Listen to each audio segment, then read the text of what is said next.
morning, students. Welcome to Sudhakar Education Society, Kalamboli. Bookkeeping and accountancy is our subject. Chapter number first, Introduction to the Partnership and Partnership of Final Account. That what in the last lecture we learned that how to calculate directly given that the gross profit, and directly we are calculate the net, directly we are solving the profit and loss and balance sheet. Okay, in current question they are giving some of new points here, directly given that some net profit, you are not required to calculate the profit and loss. They are directly given that the net profit, they ask some of the new things, just like of last question we can be get gross profit directly given. No, you should calculate the net profit and then it should be transferred to the balance sheet, and balance sheet should be tally. In that question it's a little bit different as compared to last question.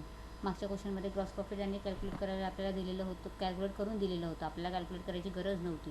Directly काय करायचं होतं, profit and loss आणि balance sheet काढायला सांगितलं होतं.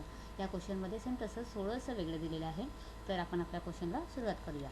सन and moon are a partner in a partnership form sharing profit and losses. You are required to effect of the adjustment with the help of the following information. Okay, profit and loss काय दिलेला, कसा दिलेला आहे, equally दिलेला आहे. So then no profit share. Okay, trial balance as on 31st March 2019.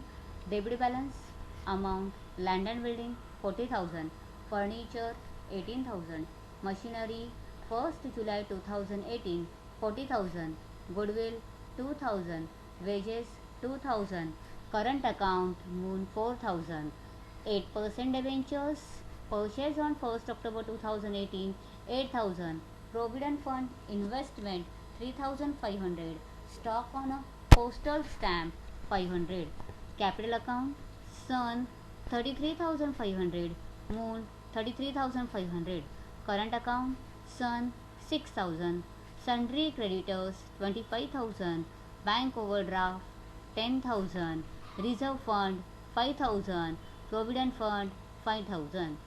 Here in the trial balance there is no profit and loss and trading expenses should be mentioned. Only what is given, they given only, and what they given only the balance sheet, assets and liabilities are given in that question. Okay, trial balance read out. Adjustment. Partners entitled to get salary rupees 6,000 per annum in addition to their profit and loss sharing. Depreciation on land and building, furniture and machinery 10%, 5% and 3% respectively. Third one, adjustment. Interest on capital 5% per annum. Closing stock rupees 60,743. Wages included rupees 1,000 as an advance given to workers. Interest due but not paid rupees 800. Total net profit amounted to rupees 38,100. Okay, here directly given what net profit काय केलेलं आहे, त्यांनी directly दिलेलं आहे आपल्याला.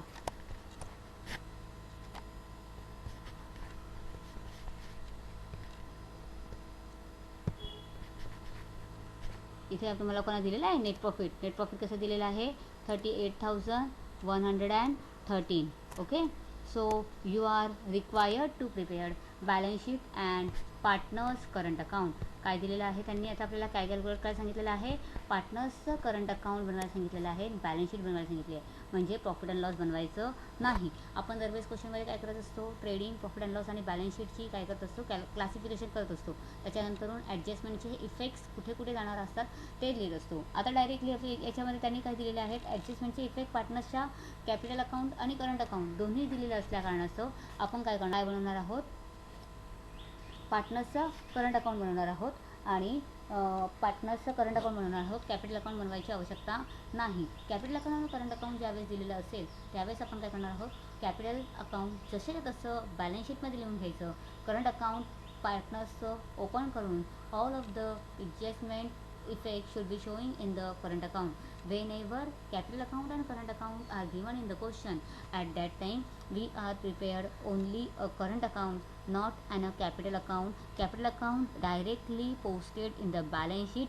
Whole of the amount should be posted in the balance sheet. How each and every one adjustment effect of the partners, it should be posted in a partners current account, not in a capital account. Current account आणि capital account ज्यावेळेस दिलेलं असेल त्यावेळेस आपण काय करणार आहोत, जी काही इन्फॉर्मेशन पार्टनरशी रिलेटेड असणार आहे ती इन्फॉर्मेशन काय करायची आहे तुम्हाला पार्टनर्सच्या करंट अकाउंटमध्ये जी काही इन्फॉर्मेशन दिली असते त्याच्या ॲडजस्टमेंटचे इफेक्ट काय करायचे तुम्हाला पार्टनर्सच्या करंट अकाउंटमध्ये पोस्ट आउट करायचे आहेत. म्हणजे त्याची सॅलरी असेल, त्याचं ड्रॉइंग असेल, इंटरेस्ट ऑन ड्रॉइंग असेल, इंटरेस्ट ऑन कॅपिटल असेल, नेट प्रॉफिटचा इफेक्ट असेल, कमिशन असेल, any adjustment related to the partners it should be posted where it should be posted on a partners current account, not in a capital account. Capital अकाउंटमध्ये effect दाखवायचे नाही, दाखवायचे कुठे आहेत, करंट अकाउंटमध्ये दाखवायचे आहेत. ओके. फर्स्ट पॉईंट दिलेला, फर्स्ट ॲडजस्टमेंट होती आपली काय दिलेली होती, partners are entitled to get the salary of ₹6,000 per addition of the profit and sharing loss. Salary to the partners, salary to the partners काय दिलेला आहे त्यांनी, पहिला इफेक्ट प्रॉफिट अँड लॉसच्या डेबिटला, दुसरा इफेक्ट पार्टनर्स करंट अकाउंटच्या क्रेडिटला. Salary it is an income of our partner, so that's why it should be posted on a partners current account credit side. Once again repeating the adjustment effect. Salary to the partners असेल त्यावेळेस आपण काय करत असतो, profit and लॉसच्या डेबिटमध्ये salary to the partners लिहित असतो आणि दुसरा इफेक्ट दिलेला असतो तो म्हणजे काय, पार्टनर्सच्या करंट अकाउंटला पोस्ट आउट करायचा असतो. सेकंड ॲडजस्टमेंट आहे ती म्हणजे कोणती, डेप्रिसिएशन. डेप्रिसिएशनमध्ये फर्स्ट पॉईंट काय दिलेला आहे, profit and loss debit side. Second effect balance शीटच्या असेटमधून बॅलन्स शीटच्या असेटमधून काय करणार आहात, मायनस करणार आहात. डेप्रिसिएशन सगळ्यांना मोस्ट ऑफ ॲडजस्टमेंटचा इफेक्ट आता कळलेला आहे. डेप्रिसिएशन काय करत असतं, जी काही असेट दिलेलं असेल, फर्निचर दिलं असेल, लँड अँड बिल्डिंग असेल, प्लांट अँड मशिनरी असेल किंवा कम्प्युटर असेल, इक्विपमेंट असेल, प्रिंटर्स असेल, स्पोर्ट मटेरियल असेल, कशावरती पण ज्यावेळेस डेप्रिसिएशन कॅल्क्युलेट करायचं असेल तर डेप्रिसिएशनची अमाऊंट कॅल्क्युलेट करायची आणि त्या पर्टिक्युलर असेटमधून मायनस करायची आणि सेकंड इफेक्ट काय करायचा आहे, प्रॉफिट अँड लॉसच्या डेबिटला लिहायचा आहे. नेक्स्ट पॉईंट आहे आपली पुढची ॲडजस्टमेंट आहे ती कोणती, third one adjustment, interest on capital. Interest on capital should be posted on a profit and loss debit side and partners current अकाउंटला. प्रॉफिट अँड लॉसच्या डेबिट साईडला जी पोस्ट आउट केलेली आहे, लक्ष द्यायचं आहे, इंटरेस्ट ऑन कॅपिटल एक बी काय करायचं आपण, इंटरेस्ट ऑन कॅपिटल पार्टनर्सच्या कॅपिटलच्या क्रेडिटला लिहायचो, बरोबर आहे. आता पार्टनरच्या कॅपिटलच्या क्रेडिटला लिहायचं नाही, कुठे लिहायचं आहे, पार्टनर्सच्या करंट अकाउंटमध्ये लिहायचं आहे. Whenever the capital account and current account both of the accounts are given, it means it is an fluctuating fix capital method. Fix capital मेथडमध्ये कॅपिटलची अमाऊंट काय करायची, जशीच्या तशी ठेवायची आणि जी काही ॲडजस्टमेंटचे इफेक्ट असतील ते करंट अकाउंटमध्ये काय करायचे आपल्याला शो ऑफ करायचे आहेत. तर प्रॉफिट अँड लॉसच्या डेबिटला इथे तर प्रॉफिट अँड लॉस बनवायचंच नाही आहे म्हटल्यावरती काय करणार आहात, पार्टनर्स अकाउंटच्या करंट अकाउंटच्या क्रेडिटला इफेक्ट दाखवणार आहे. नेक्स्ट पॉईंट आहे तो म्हणजे क्लोजिंग स्टॉक.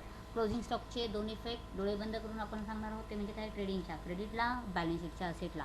ट्रेडिंगच्या क्रेडिटला, but trading is not prepare in that question, so directly effects are given. Second effect is balance sheet asset side, so trading credit side, balance sheet asset side.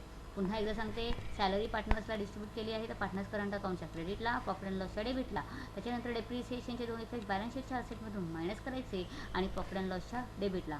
Interest on capital, profit and लॉसच्या डेबिटला, partners current अकाउंटच्या क्रेडिटला. Closing स्टॉकचे दोन effect, पहिलं म्हणजे trading credit side and second effect balance sheet asset side. Okay. What adjustment, it is an wages included ₹1,000 as a advance to given to the worker. आता काय केलेलं आहे, ॲडव्हान्स वर्करला देऊन ठेवलेलं आहे. ॲडव्हान्स दिलेला आहे म्हणजे हे प्रीपेड आहे. प्रीपेड आहे तर काय करत असतो आपण लोक, बॅलन्स शीटच्या असेटला. Advance to the worker of the wages, तर वेजेस कुठे पोस्ट आउट करत असतो, ट्रेडिंगच्या डेबिटमध्ये. ट्रेडिंगच्या डेबिटमधून वेजेसच्या अमाऊंटमधून ₹1,000 मायनस केले असते. But trading is not prepared in that question, so directly posted 1,000 advance wages advance given to the worker, it should be balance sheet asset side. Next adjustment, it is an interest due but not paid. Interest due but not paid, it is an our income. आपल्याला interest दिलेला होता तो आपल्याला मिळालेला नव्हता, so काय करणार आहात तुम्ही लोक, आउटस्टँडिंग इंटरेस्ट. आउटस्टँडिंग इंटरेस्ट काय करायचं असतं, प्रॉफिट अँड लॉसच्या क्रेडिटला पर्टिक्युलर इंटरेस्टमध्ये काय करायचं, प्लस करायचं. And second effect balance sheet काय करणार आहात, बॅलन्स शीटच्या लायबिलिटी साईडला पोस्ट आउट करणार आहात. ओके. वन्स अगेन ॲडव्हान्स काय करायचं आहे, बॅलन्स शीटच्या असेटला शो ऑफ करायचं आहे आणि interest due to the but not paid, it should be काय करणार आहात, it should be posted on the balance sheet liability side. Okay. Final अकाउंटचं ट्रायल बॅलन्स आपलं वाचून झालेलं होतं, ॲडजस्टमेंट वाचून झाला, त्याचे इफेक्ट येऊन झालेले आहेत. आणि आता तुम्हाला सांगितल्याप्रमाणे पार्टनर्सचं काय करायचं आहे, पहिले वर्किंग नोट कॅल्क्युलेट करून घेऊया आणि मग नंतर बॅलन्स शीट आणि पार्टनर्स करंट. सगळ्यात पहिली वर्किंग नोट काय केलेली आहे आपण लोकांनी, land and building. Land and बिल्डिंगवरती डेप्रिसिएशन कॅल्क्युलेट करायचं. Land and building, furniture, machinery. क्वेश्चनमध्ये तिघांचं डेप्रिसिएशन लगातार दिलेलं होतं. Depreciation on land and building, furniture and machinery at the rate of 10%, 5% and 3% respectively. So first, what is the first given? First is given in the land and building. So calculate the depreciation on land and building should be 10%. Furniture, it should be calculated depreciation 5%, and machinery, it should be calculated depreciation 3%. So the 10% land and building वरती calculate करायचं depreciation, furniture वरती 5% आणि machinery वरती मात्र 3%. But when land and building amount should be about 40,000. 40,000 वरती 10%, so calculate the depreciation. 1010 cancel, same here 1010 cancel, the final amount should be of 4,000. Okay. 40,000चे 10% काढले तर किती आले तुमचे, 4,000 रुपये. पुढचा पॉईंट आहे तो म्हणजे काय, फर्निचर. फर्निचरची अमाऊंट किती दिलेली आहे, फर्निचरची अमाऊंट दिलेली आहे 18,000 रुपये. 18,000वरती 5% काढायचे आहेत. 1010 here, 1010 should be cancelled, then remaining should be 180. 180 into 5 is equal to 900. Okay. 18,000 गुणिले 5 100. इकडचा हा अंशातला हे 2 शून्य, 1 शून्य 1 शून्य, इकडचा हा 1 शून्य, हा 1 शून्य कॅन्सल केला. फायनली उरले तुमचे 180. 180 गुणिले 5 तुमची अमाऊंट आली आहे 900 रुपये. ओके. समजलं तुम्हाला पण इतकं. पुढचा पॉईंट आहे तो म्हणजे काय, मशिनरी. मशिनरीवरती किती डेप्रिसिएशन कॅल्क्युलेट काय सांगितलं आहे, 10%. बट मशिनरीच्या खाली त्यांनी तुम्हाला एक इन्फॉर्मेशन दिलेली होती. काय इन्फॉर्मेशन दिलेली होती, परचेस्ड ऑन 1 जुलै 2018. 1 जुलै 2018 म्हणजे मशिनरी परचेस कधी केली आहे, जुलै मंथला. From July to March, how many months, it should be a 9 months. So the calculation on the depreciation on machinery should be a 9 months, not for a 12 months. घाईघाईमध्ये question दिलेला असताना घाईघाईमध्ये 12 महिन्याचं depreciation 3% काढून यायचं नाही. किती टक्के सांगितलं त्यांनी, 12 महिन्याचं काढून यायचं नाही, 3% 12 महिन्याचं न काढता 9 महिन्याचं डिप्रिसिएशन कॅल्क्युलेट करायचं आहे. तर लक्ष द्या इकडे, 40,000 गुणिले 3 भागिले 100 हे 3% तुमचे, गुणिले 9 भागिले 12 हे 9 महिन्याचं depreciation from July to March. July to March किती महिने झाले तुमचे, 12 महिने. So sorry, July to March तुमचे किती महिने झाले, 9 महिने. सो द 9 मंथचं डेप्रिसिएशन तुम्ही लोक कॅल्क्युलेट करणार आहात. 1010 cancel, remaining should be a 400. 400 into 3 here 1200. पुन्हा इथे तुमचे 1200 रुपये आले. 3 3 जा 9, 3 4 जा 12. ओके. 3 3 जा 9, 3 4 जा 12, 4 1 जा 4, 4 3 जा 9. 300 into 3 is equal to 900. Otherwise easiest calculation, 12 1 जा 12, इथे 12 1 जा 12, इथे आले तुमचे 100. 100 into 9 is equal to 900. Okay. So interest, पुढची ॲडजस्टमेंट आहे ती म्हणजे कोणती, interest on capital. What is the next on the adjustment, next of the adjustment should be a interest on capital. Interest on capital should be posted on where, पार्टनर्सच्या कॅपिटलमध्ये तुम्ही लोक काय करणार आहात, करंट अकाउंटमध्ये काय करणार आहात, पोस्ट आउट करणार आहात. ओके. सो नेक्स्ट पॉईंट हे झालं तुमचं पोस्टिंग. इथे इंटरेस्ट ऑन कॅपिटल 5% काढायचं आहे. हाय शून्य, हाय शून्य कॅन्सल, हाय शून्य, हाय शून्य कॅन्सल. तुमचे आले ते किती, 335. 335 गुणिले 5 तुमचं उत्तर आलं आहे 1,675. ओके. नेक्स्ट यांचा पॉईंट आहे पुढचा, net profit distributed as a net profit. Net profit काय करणार आहात तुम्ही लोक, पार्टनर्सला डिस्ट्रीब्यूट करायचं आहे. आतापर्यंत नेट प्रॉफिट प्रत्येक वेळेस काय करावं लागायचं, आपल्याला कॅल्क्युलेट करावं लागायचं.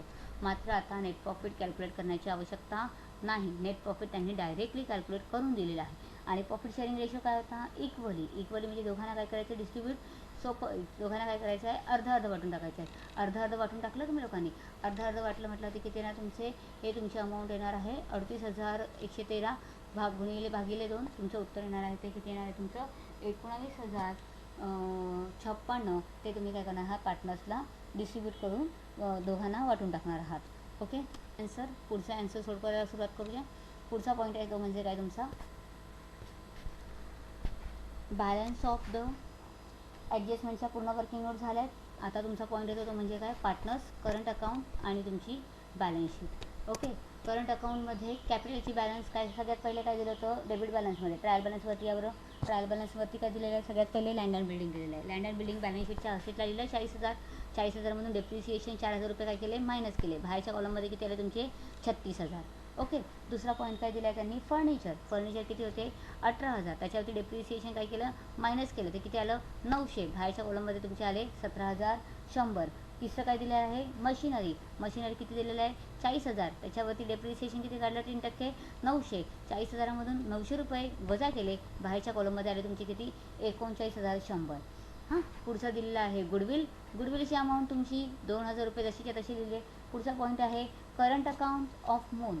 Current account of moon debit साईडला दिले, it means it is an insolvent of the partner. So debit बॅलन्सची, करंट अकाउंटची डेबिटची बॅलन्स मूनची 4,000 रुपये आपण लोकांनी इथे लिहिली आहे. ओके, डेबिट साईडला बॅलन्स दिली तर डेबिट साईडला लिहा, क्रेडिट साईडला बॅलन्स दिली असेल तर क्रेडिट साईडला लिहा. डेबिट साईडची बॅलन्स इथे लिहून झाली तुमची 4,000 रुपये. पुढचा पॉईंट आहे 8% debentures. Okay, come on the 8% of the debentures. Interest on debentures 8%. 8,000वरती काय केलं तुम्ही लोकांनी, 320 रुपये कॅल्क्युलेट केले. 8,000वरती 8,000 गुणिले 8/100 गुणिले 6/12. आता 6/12 का, कारण की ते परचेस कधी केले आहे, ऑक्टोबरला. From October to March how many months it should be a, how many months it should be a 6 months. तर 6 महिन्याचं काय करणार आहात तुम्ही लोक, इथे तुमचा इंटरेस्ट कॅल्क्युलेट करणार आहात. Interest on debenture should be posted. Interest काय करणार आहात तुम्ही इथे प्लस करणार. आणि सेकंड इफेक्ट त्यांचा प्रॉफिट अँड लॉसच्या क्रेडिट साईडला इंटरेस्ट आपण लोकांनी 8,000 रुपये इन्व्हेस्टमेंट करून ठेवले होते, ते लोक आपल्याला व्याज देणार आहे. आपला फायदा म्हटल्यावरती काय करणार, प्रॉफिट अँड लॉसच्या क्रेडिट साईडला it should be an income for us. 8,000 into 8%. So 8,000 upon 8,000 into 8/100 into 6/12, the amount should be 320, 8,320. Okay, last next point, provident fund investment. Provident fund investment 3,500 इथे लिहिलेलं आहे. Okay, stock of the postal stamp. Stock of the postal stamp पण आपला इथे लिहून झालेला आहे. Okay, आता राहिल्या आहेत ह्या 2 ॲडजस्टमेंट. हे सगळ्या बाकीच्या काय होत्या, आपल्या ट्रायल बॅलन्समध्ये दिलेल्या होत्या. लँड अँड बिल्डिंग ट्रायल बॅलन्समध्ये दिलं होतं, फर्निचर ट्रायल बॅलन्सला दिलं होतं, मशिनरी ट्रायल बॅलन्समध्ये दिलं होतं, गुडविल दिलेलं होतं, प्रोव्हिडंट फंड दिलेला होता, स्टॉक दिलेलं होतं आणि डिबेंचर्स पण दिलेला होता. आता ह्या 2 अमाऊंट्स आल्या कुठून, तर ह्या 2 अमाऊंट्स कुठून आलेल्या आहेत, आपल्या ॲडजस्टमेंटमधून आलेल्या आहेत. ॲडजस्टमेंटमध्ये दिलं होतं ना वेजेस इन्क्लुडेड आणि क्लोजिंग स्टॉक. तर हे क्लोजिंग स्टॉक 60,743 रुपये आणि ॲडव्हान्स टू वेजेस हे 1,000 रुपीज. हे दोघे अमाऊंट्स ॲडजस्टमेंटमधला. ॲडजस्टमेंटचा सेकंड इफेक्ट इथे आपण लोक ट्रेडिंगमध्ये दाखवला असता, पण इथे मात्र ट्रेडिंग अकाउंट आपण प्रिपेअर करत नाही आहोत, पण बॅलन्स शीटचा इफेक्ट्स आपल्याला शो ऑफ करावाच लागणार आहे. Otherwise it can not be tally for the balance sheet. So that's why it should be directly posted on the advance to the wages should be posted on where balance sheet asset side. Okay, balance शीटच्या असेटला हे 1,000 रुपये आपल्या adjustment number कुठली, 5 नंबरची adjustment आणि closing स्टॉकची 4 नंबरची ॲडजस्टमेंटचे दोघी इफेक्ट्स दाखवून दिलेले आहेत. अशा प्रकारे आपली डेबिट बॅलन्स काय झालेली आहे, पोस्ट आउट झालेली आहे. आता या क्रेडिट बॅलन्सवरती, ट्रायल बॅलन्सच्या क्रेडिट साईडवरती आलात. पहिले काय दिलं आहे तुम्हाला, कॅपिटल. कॅपिटल कुठे लिहिलं आहे, कॅपिटल अकाउंट बॅलन्स शीटच्या लायबिलिटीला इथे लिहिलं आहे सन आणि मून. 33,500 33,500 दोन्ही अमाऊंट लिहून झाली. एरवी कॅपिटलची बॅलन्स आपण कुठे लिहित असतो, इथे लिहित असतो करंट अकाउंटच्या वरती, म्हणजे इथे कॅपिटल अकाउंट सेपरेटली बनवून कॅपिटलच्या क्रेडिटला लिहित असतो. मात्र इथे कॅपिटलची अकाउंट काय करणार आहात, डायरेक्टली बॅलन्स शीटमध्ये जशीच्या तशी लिहून टाकायची. जशीच्या तशी लिहिल्याने तुम्हाला 1 मार्क फक्तचा मिळणार आहे. Okay, most of the times whenever we are posting of the trial balance you should be got maximum 6 to 7 marks if you are right posting a correct. In classification is an correct of the trading and profit and loss and balance sheet. जर तुम्ही trial बॅलन्सची फक्त posting properly जरी correct केली ना, तरी तुम्हाला 7 ते 8 mark आरामात मिळतात. तर हा इथे देखील कॅपिटल तुम्ही इकडे शो ऑफ करायचं नाही, करंट अकाउंट सेपरेटली बनवायचं नाही. कॅपिटलची बॅलन्स जशीच्या तशी लिहून टाकायची आणि जी करंटमध्ये असेल, जे इफेक्ट दाखवायचे ना, ते करंट अकाउंटमध्ये दाखवायचे. कॅपिटल अकाउंटमध्ये सन आणि मून 33,500 33,500 ते लिहिले, इथे आले तुमचे 67,000. ओके, दुसरा पॉईंट आहे तो म्हणजे करंट अकाउंटचा सन. सनमध्ये कुठे लिहिणार, करंट अकाउंट सनची बॅलन्स इथे लिहिलेली आहे 6,000 रुपये. हे 6,000 रुपये तुम्ही लोकांनी काय केले, इथे लिहिलेले आहेत. पुढचा पॉईंट आहे तो म्हणजे काय, सॅलरी. सॅलरीमध्ये पुढचा पॉईंट सॅलरी म्हणजे ती ॲडजस्टमेंट. सॉरी, पहिले आपण ट्रायल बॅलन्सवरती ट्रायल बॅलन्सची पोस्टिंग पूर्ण करून घेऊ, मग ॲडजस्टमेंटवरती लिहा. ओके, करंट अकाउंट इथे लिहिले 6,000 रुपये. इथे करंट अकाउंटचे 6,000 रुपये आपले सनचे लिहून झालेले आहेत. पुढचा पॉईंट आहे सन्ड्री क्रेडिटर्स. सन्ड्री क्रेडिटर्सची अमाऊंट आपली इथे लिहिली. त्याच्यानंतर काय दिलेलं होतं त्यांनी, बँक ओव्हरड्राफ्ट पण इथे लिहिलं. त्याच्यानंतर पुढचा पॉईंट काय आहे तुमचा, रिझर्व्ह फंड पण तुम्ही काय केलं इथे लिहिलेलं आहे. त्याच्यानंतर तुमचा पुढचा पॉईंट जो काय आहे तो म्हणजे प्रोव्हिडंट फंड पण इथे लिहिला. हे चारही लिहिले आहे. 25,000 रुपये कुठून लिहिले, ट्रायल बॅलन्समधून. 10,000 रुपये कुठून लिहिले, ट्रायल बॅलन्समधून. 5,000 पण ट्रायल बॅलन्समधून. हे पण 5,000 रुपये ट्रायल बॅलन्समधून. इथपर्यंत झालं. आता पॉईंट येतो म्हणजे उरलेल्या ज्या अमाऊंट आहेत ज्या आत्तापर्यंत आपल्याला कुठून आल्या हे कळत नाही, म्हणजे ट्रायल बॅलन्सच्या ऐवजी दुसऱ्या ठिकाणून कुठून तरी, तर त्या कुठल्या होत्या, हे बघा. त्या अमाऊंट होत्या त्या म्हणजे ही 800 रुपीज. ती कुठून आली तुमची, ॲडजस्टमेंटमधून, आउटस्टँडिंग इंटरेस्ट. ओके. त्याच्यानंतर तुमची ही वाली ॲडजस्टमेंट, हे 1,000 रुपीज तुमच्या ट्रायल बॅलन्समध्ये दिलेले नाही. हे 60,743 रुपये ट्रायल बॅलन्समध्ये दिलेले नाही. हे कुठे आहेत तुमचे, मग हे आहेत तुमचे ॲडजस्टमेंटमध्ये. ओके. आणि हे तर बाकीच्या तुम्ही, हे तर आपलं इफेक्ट्स दाखवायचेच आहेत, पण ह्या 2 इफेक्ट्स ज्याचे आपण इफेक्ट्स दाखवत आहोत ते ट्रायल बॅलन्समध्ये नाही, ते ॲडजस्टमेंटवरचे अमाऊंट आलेले आहेत. ही सॅलरी पण कुठून आली तुमची, ॲडजस्टमेंटमधून. ओके. त्याच्यानंतरून इंटरेस्ट ऑन कॅपिटल 1,675 कसे कॅल्क्युलेट केले आपण लोकांनी, 33,500चे 5% कॅल्क्युलेट केले होते ना मागच्या स्लाईडमध्ये. तिथून आपण लोकांनी काय केलं, ही अमाऊंट पण इथे लिहिली. हे पण कुठून आली तुमची, ॲडजस्टमेंटमधून. आता प्रॉफिट अँड लॉसचं प्रॉफिट आपण मागच्या स्लाईडमध्ये 38,113 रुपयाला दोनाने भाग देऊन अमाऊंट आपली आली होती 190, 19,056 ही आपली बॅलन्स आली तिथे. ही पण काय केलं आहे, ॲडजस्टमेंटमधून. ही जी हायलाईट केलेली अमाऊंट आहे ती कुठून आलेली आहे, ही सगळी अमाऊंट आलेली तुमची कुठून, ॲडजस्टमेंटमधून आलेली आहे. बाकीची सगळी अमाऊंट्स काय आहे तुम्हाला डायरेक्टली तुम्ही लोकांना कॅल्क्युलेट आणि इफेक्ट्स आहेत. त्याच्यानंतरून हे डेप्रिसिएशन कॅल्क्युलेट करायचं असतं आपलं इफेक्ट्सनुसार. ॲज युजल डेप्रिसिएशन कॅल्क्युलेट करायचं माहिती असतं, हे पण कॅल्क्युलेट करायचं माहिती असतं, हेही कॅल्क्युलेट करायचं माहिती आहे. आणि हे काय आहे, हिडन ॲडजस्टमेंट. ही 8% हिडन ॲडजस्टमेंटचं इंटरेस्ट लक्षात ठेवायचं आहे. इंटरेस्ट आपल्याला काय करायचं आहे, कॅल्क्युलेट करायचा आहे. तो इंटरेस्ट आपण लोक काय करणार आहात, इथे ॲड करणार आहात. ओके. आता नंतर काय येते, सॅलरी दोघी पार्टनर्सला लिहून झाली. Interest on capital adjustment number 3 ती पण पोस्ट करून झाली. Profit and loss adjustment number तुमची 7 त्याचे पण दोघी इफेक्ट्स देऊन झाल्या. आता करंट अकाउंट काय करायचं, करंट अकाउंटची बॅलन्स फाइंड आउट करायची. करंट अकाउंटची balance same as usual, credit side total plus debit side total. Credit साईडमधून डेबिट साईड मायनस करा.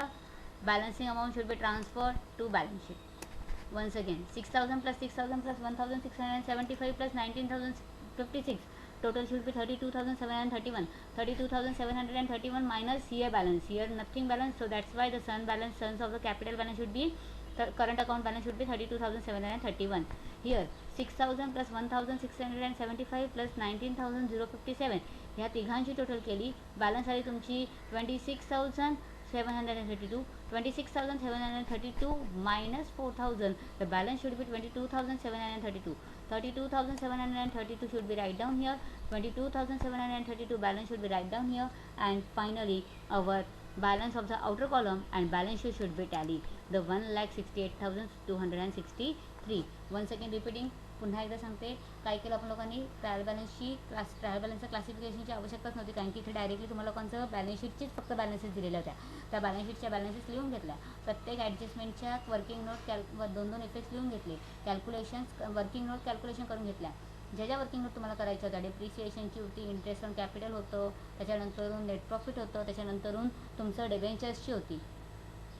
या चारही ॲडजस्टमेंट आपण लोकांनी काय केलं, फायनली कॅल्क्युलेट करून घेतल्या. त्याच्यानंतर करंट अकाउंटची ॲडजस्टमेंटचे दोन्ही इफेक्ट्स मधले एक जे इफेक्ट्स बॅलन्स शीटशी रिलेटेड होते, the effects which is related to the balance sheet it should be post out here.